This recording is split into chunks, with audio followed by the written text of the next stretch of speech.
Herkese merhabalar. Bu haftaki konu başlığımız ruhsal yolculuğumuzda istediğimiz değil, olduğumuz şey bize verilecek. Bunun üzerine olacak. Bir süredir YouTube yayınlarında veya televizyondaki tam olarak ruhsal demesek de işte parapsikolojik, metafizik ve ezoterik konular üzerine olan yayınlarda gözlemliyorum, sadece bilgiler konuşuluyor sevgili arkadaşlar. Tabii ki de bilmemiz lazım. Tabii ki de bilgiyi almamız lazım. Bilgiyi paylaşmamız lazım. Keza ben de size bir bilgi paylaşımı yapıyorum. Ancak şöyle bir durumun farkına vardım. Bilgi hayatımızda yer bulmazsa bunun ruhsal yolculuğumuzda yaşamamız gereken bilinç açılımında bir faydası olmayacak. Cümlelerimi dikkatli seçmeye çalışıyorum. Çünkü bu konu birçok insanın şu anda yörüngesine girdiği, adeta bir girdap gibi içerisine çekilen bir konu. Çünkü içerisinde bulunduğumuz dönem zaten yoğun bir şekilde bilinçleri adeta bir mıknatıs gibi bu noktaya çekiyor. Çünkü aldığımız ruhsal tebliğlerden de içerisinde bulunduğumuz dönemde böyle bir eğilimin olacağı zaten paylaşılmıştı.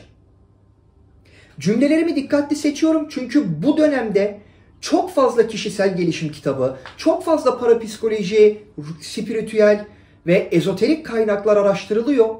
Ancak bilginin ötesine geçilemediği için kişiler bu bilgileri alıyorlar, anlık bir yükseliş yaşıyorlar. Ancak hayatlarında kök salmadığı için başladıkları yere geri dönüyorlar. İnsanların motivasyonlarını etkilemek istemiyorum. Ancak benim de bu yayınlar içerisindeki vazife atfettiğim bilgileri doğru bir şekilde sizinle paylaşmazsam ben de görevimi eksik yapmış olurum. Şu anda anlatacaklarımı lütfen bir motivasyon düşürücü olarak değil, tam aksine kendinize motivasyon olarak gördüğünüz bu ruhsal uyanış bilgilerini hayatımızda nasıl içselleştiririz, nasıl varlığımızın bir parçası yaparız, bunun üzerine bir sorgulama, bir düşünce alanı yaratmanızı rica ediyorum. Ve hiç düşündünüz mü diye konuya giriyorum. Bu kitapları yazan kişiler, hayatımıza yön veren kişiler, peygamberler, üstadlar, ruhsal tebliğlere kanallık yapan kişiler, günümüze aktardıkları bilgileri okuyarak mı yaptılar sevgili arkadaşlar? Hiç düşündünüz mü? Yani Mevlana Mesnevisini yazdığında bu bilgileri kitaplardan mı devşirdi? Ki bilirsiniz, Şems'le yolu kesiştikten sonra Şems, Mevlana'nın kütüphanesinde olan bütün kitapları bulundukları alanın avlusundaki havuzun içerisine atıyor. Araştırabilirsiniz. Keza Yunus Emre veya Arabiler veya Bektaşiler elbet bir şeyler okudular, elbet araştırdılar, elbet cemiyetlerde bulundular. Ama yükselişi deneyimledikleri yer, o bilgilerle sentezledikleri bilinç hallerine yönelerek, kendi içlerine, bilinç varlıklarına, bilinç varlığıyla bağlı olan Tanrı, ruh, evren, insan, bu silsilede kendi varlıklarını aktive ederek bu açılımları yaşadılar. devamlı bilgi toplayarak bir sürü ideolojiyi bilincinizde ve bilinçaltınızda yer verdikten sonra, bu benim söylediğime hak vereceğinizi biliyorum, bir yerden sonra aldığınız bilgilerle yolculuğa devam etmek için çabaladığınızda bu sizde bir kafa karışıklığı yaratacak. Ve bu hep böyle olmuştur. Aslında anlatılan bilgiler kısmen de olsa aynıdır. Ama ideolojiler ve bakış açıları farklı olduğu için varış noktası, örnek veriyorum, H noktasıysa A yolundan, B yolundan, C yolundan, D yolundan, F yolundan, G yolundan o H yoluna gidiliyor. Ve siz A'yı da okuyayım, B'yi de okuyayım, C'yi de okuyayım, C'yi deneyeyim, B'ye döneyim, D'den geçeyim dediğiniz zaman bu sizde asıl motivasyon eksikliği yaratacak. Çünkü bilinç noktasında ve ruhsal yolculuğunuzda neye odaklanmanız gerektiğiyle ilgili gerçek bir haritayı zihninizde ve kalbinizde yaratamamış olacaksınız. Çok fazla okuyan ve bana yazan insanlar var. Sordukları sorudan gerçekten okuduklarını, gerçekten araştırdıklarını anlıyorum. Ama aynı şekilde sordukları sorudan da bir kafa karışıklığı içerisinde nasıl yola devam etmeleri gerektiği ile ilgili bir çıkmaz içerisinde olduklarını da anlıyorum. İşte bu sebeple sevgili arkadaşlar, bilgiyi bir yerden sonra artık içselleştirmemiz lazım. İçselleştirilmeyen bilgi bizi yarı yolda bırakacak. Bakın bunu size çok net söylüyorum. Ve bu konuda da yanılmayacağımı zaten zaman içerisinde bu yayını izleyen herkes anlayacaktır. Bu bilgiye ahkam kestiğimden değil, kendim de yaşadığım için ve günümüzde de yaşayan insanlardan devamlı feedback aldığım için bunu söylüyorum. Mesela yayınlarda biraz önce de söyledim ya, devamlı bilgiler konuşuluyor. Ve bu bilgileri din üzerinden, bilim üzerinden, ruhsallık üzerinden, dünya dışı yaşam üzerinden devamlı paylaşılıyor. Ve bir kesim bu bilgilerin doğru olduğuyla, bir kesim doğru olmadığıyla veya bir kesim şüpheci bir tavırla veya bir kesim olsa da olur, olmasa da olur tavrında yaklaşıyor.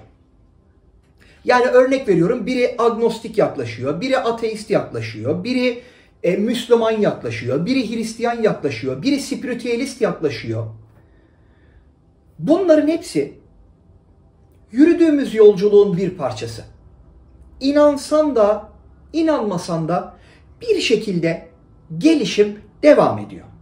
Buraya kadar hiçbir şekilde sorun yok. Herkese de her şekilde sonuna kadar zaten saygı duyuyoruz ki saygı duymak zorundayız. Bunu hiçbir şekilde sizlerden rica ediyorum, bir çatışmaya da sosyal hayatınızda veya aile hayatınızda dönüştürmeyin. Yani bir çatışma haline girmeyin. Bırakın insanlar istediği şekilde inansınlar. Ama sizce Hallacı Mansur'u örnek alalım. Örnek olarak inandığı öğretiye, içselleştirdiği öğretiye, iman ettiği öğretiye, buradaki iman kelimesini koşulsuz bağlılık anlamında söylüyorum. Dini olarak görmek zorunda değilsiniz. Başka hangi kelimeyle söyleyeyim bilemediğimden bunu söylüyorum. Enel hak kavramı dönmemiş sözünden. Arkadaşlar ayaklarını kırmışlar. Ellerini kırmışlar. Derisini üzmüşler. Dönmemiş yolundan. Dönmemiş ya. Sizce bunun şüpheci olmayla, inançlı olmayla, bilgili olmayla bir alakası var mı? Ben size söyleyeyim. Bunlar sadece basamaktan başka bir şey olamaz. O bilginin kendisi olmuş sevgili arkadaşlar.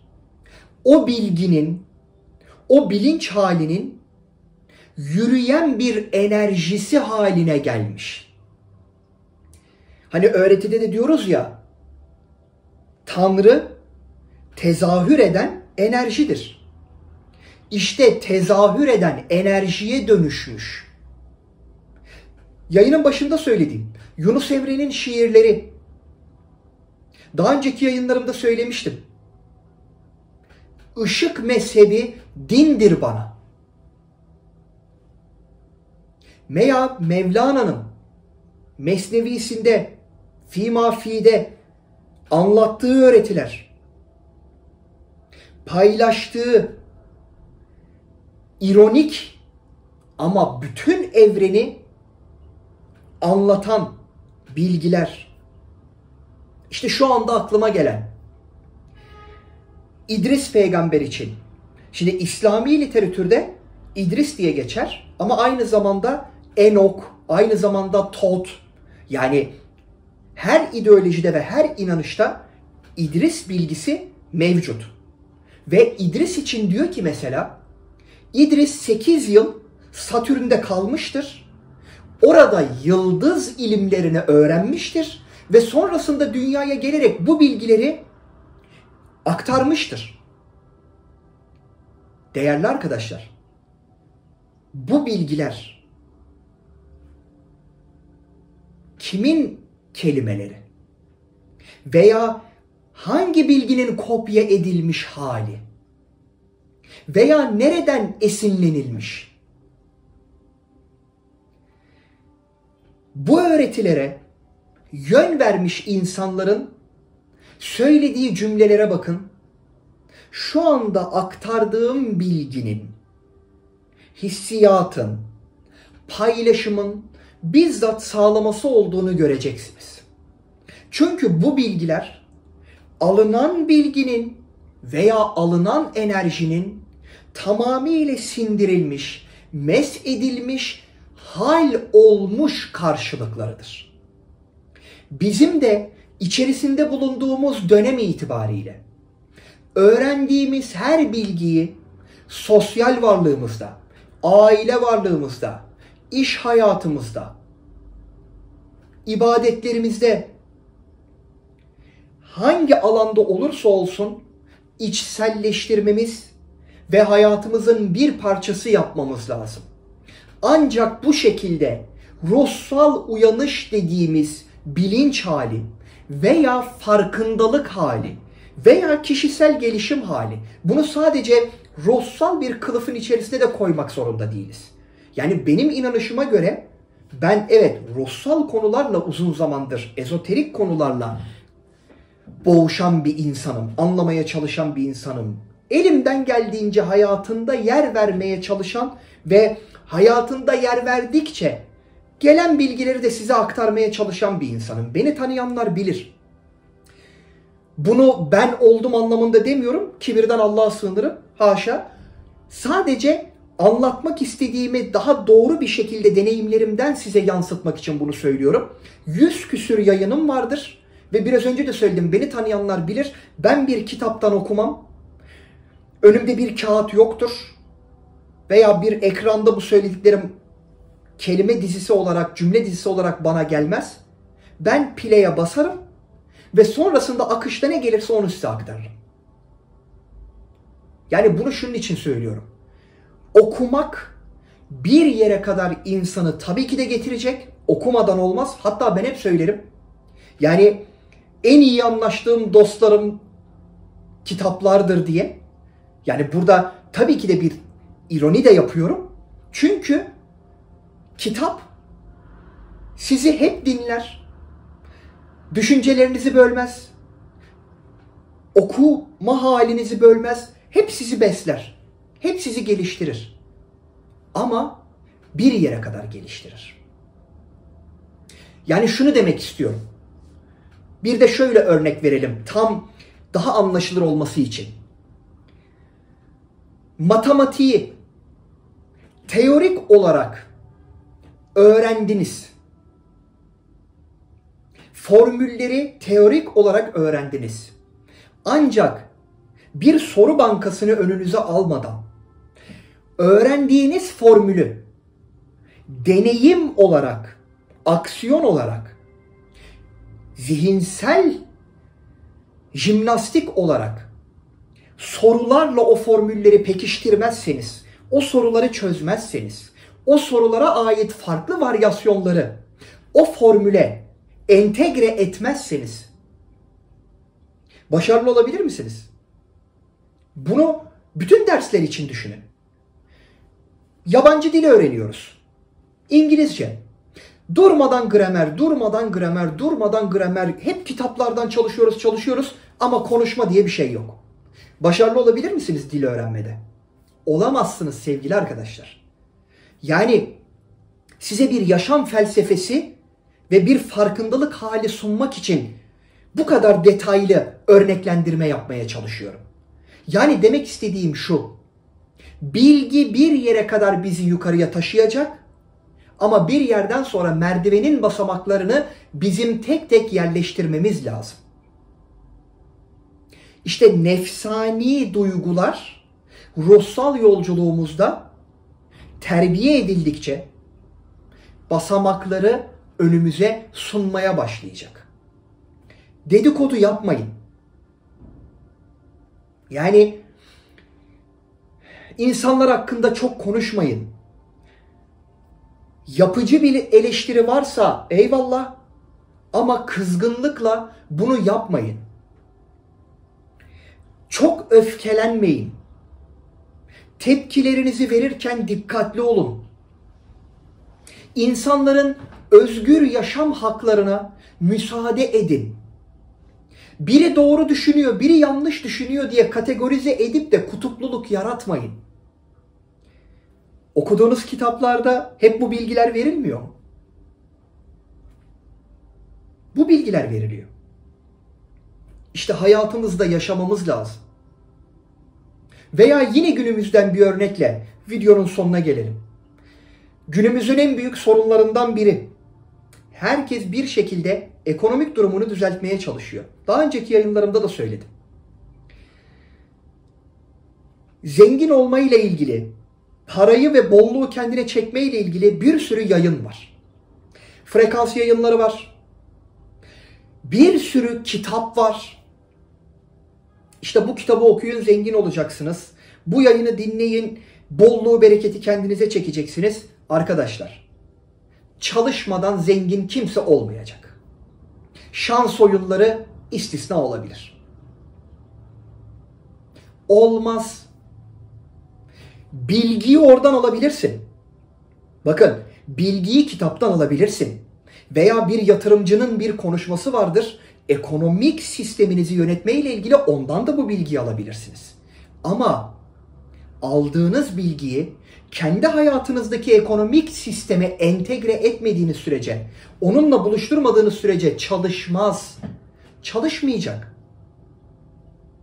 İşte ruhsal varlığımızdaki açılımlar da, yüksek farkındalık hali de, yüksek ahlak hali de biz bunu hayatımızda uyguladığımızda aktif olacak.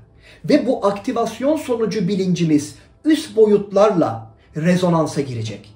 İşte bu şekilde ruhsal varlığımızı beden varlığımızda tam anlamıyla yaşayabileceğiz. Bunun yolu gerçekten bu şekilde olacak ve olması lazım. Yoksa 4000 yıllık, 5000 yıllık bir dini geçmişe ne gerek var? Hep anlatıyor. İçerisinde eleştirebileceğin şeyler olabilir, hak vereceğin şeyler olabilir, inkar edebileceğin şeyler olabilir. Ben senin bakış açınla veya bu konulara bakış açınla ilgilenmiyorum.